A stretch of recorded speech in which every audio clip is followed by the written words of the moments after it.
বড়টি হয়ে প্রথম যখন কামারপুকুরে এলেন সারদা মা, তার বয়স তখন 13 কি 14। শ্রীরামকৃষ্ণদেব দক্ষিণেশ্বরে, কালীর জন্যে আকুল।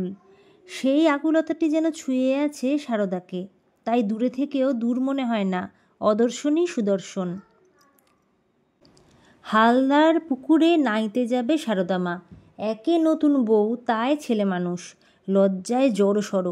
কী করে 5 জনের সম্মুখ দিয়ে যাবে আসবে? খিড়কির ছোট দরজাটির পাশে দাঁড়িয়ে গড়িমসি করছে। অমনি কোথা থেকে কে জানে 8-8টি সমবয়সী মেয়ে এসে হাজির। কী গো, নাইতে যাবে? বেশ তো, চলো আমাদের সঙ্গে, আমরা তোমায় ঘিরে নিয়ে যাব, কেউ দেখতে পাবে না। তোমরা কে গা? জিজ্ঞেস করল সারদা মা। আমরা এই পাড়ারই মেয়ে, তোমার বন্ধু। 4 জন আগে 4 জন পেছনে, এমনি করে নিয়ে চলল সারদা মাকে। নাওয়া হয়ে গেলে আবার ফের পৌঁছে দিয়ে গেল, এমনি রোজ, যতদিন ছিল সে কামারপুকুরে। মাগো, ওরা কি তোমার অষ্টসখী? একদিন জিজ্ঞেস করল এক ভক্ত।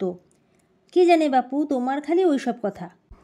পঞ্চবটিতে বসে লাটু মহারাজ ধ্যান করছে। ওদিকে যেতে যেতে ঠাকুর দেখতে পেলেন, বললেন, কার ধ্যান করছিস রে লেটো? লাটু তড়াক করে লাফিয়ে উঠল। ওই নবদ ঘরে যা, সেখানে সাক্ষাৎ ভগবতী আছেন, রুটি বেলছেন বসে বসে, যা তার রুটি বেলে দেখে যা। তাঁর দয়া বুঝতে গেলে বহুত তপস্যা দরকার।